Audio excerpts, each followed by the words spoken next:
ಆಗ್ತಿರೋದನ್ನು ನೋಡಿ ತುಂಬ ಗಾಬರಿ ಆಗ್ತಾನೆ. ಅಯ್ಯೋ ದೇವರೇ, ಏನಿದು? ಯಾವತ್ತೂ ನೋಡಿಲ್ಲ, ಯಾವತ್ತೂ ಕೇಳಿಲ್ಲ. ಇಷ್ಟು ದೊಡ್ಡ ಕೈ ಈ ನದಿಯಲ್ಲಿ, ಯಾವುದೋ ಆತ್ಮ ಇದೆ ಅಂತ ಸೋನು ಅಲ್ಲಿಂದ ಹೊರಟು ಹೋಗ್ತಾನೆ. ಒಂದು ಮರದ ಕೆಳಗೆ ಕುತ್ಕೊಂಡು ಯೋಚನೆ ಮಾಡ್ತಾ ಇರ್ತಾನೆ. ಆಗ ಅಲ್ಲಿ ಒಬ್ಬರು ಋಷಿಗಳು ಬರ್ತಾರೆ. ಋಷಿಗಳು ಸೋನುವನ್ನು ನೋಡಿ, ಏನಾಯ್ತು ಮಗನೇ ಅಂತಾರೆ. ಇಷ್ಟು ಬೇಜಾರಾಗಿ ಯಾಕೆ ಕೂತಿದ್ಯಾ ಎನ್ನುತ್ತ ಸಮಸ್ಯೆ ಇದೆಯಾ? ಬಾಬಾ, ನೀವು ಇಲ್ಲಿಂದ ಹೋಗಿ, ನೀವು ಸಮಸ್ಯೆ ಪರಿಹಾರ ಮಾಡೋಕ್ಕೆ ಆಗಲ್ಲ.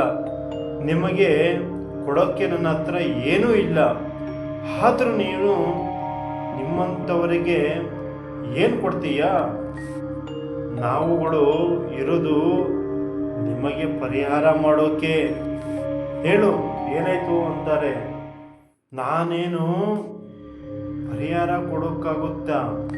ಸೋನುಗೆ ಆ ಋಷಿಗಳು ಮೇಲೆ ನಂಬಿಕೆ ಆಗುತ್ತೆ. ಸೋನು ಅಲ್ಲಿ ಆದ ಘಟನೆಗಳ ಬಗ್ಗೆ ಹೇಳ್ತಾನೆ. ಆ ಬಾಬಾ ಏನು ಪರಿಹಾರ ಕೊಡ್ತಾರೆ ಮನೆಗೆ?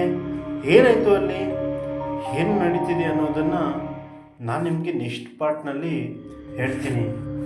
ವಿಡಿಯೋ ಇಷ್ಟದಲ್ಲಿ ಲೈಕ್ ಮಾಡಿ, ಶೇರ್ ಮಾಡಿ, ಸಬ್ಸ್ಕ್ರೈಬ್ ಮಾಡ್ಕೊಳ್ಳಿ ಅಂತ ಕೇಳ್ಕೊತಾ ಇವತ್ತಿನ ಈ ವಿಡಿಯೋನ ಇಲ್ಲೇ ಎಂಡ್ ಮಾಡ್ತಾಯಿದ್ದೀನಿ. ವಿಡಿಯೋ ನೋಡಿದ್ದಕ್ಕೆ ಧನ್ಯವಾದಗಳು.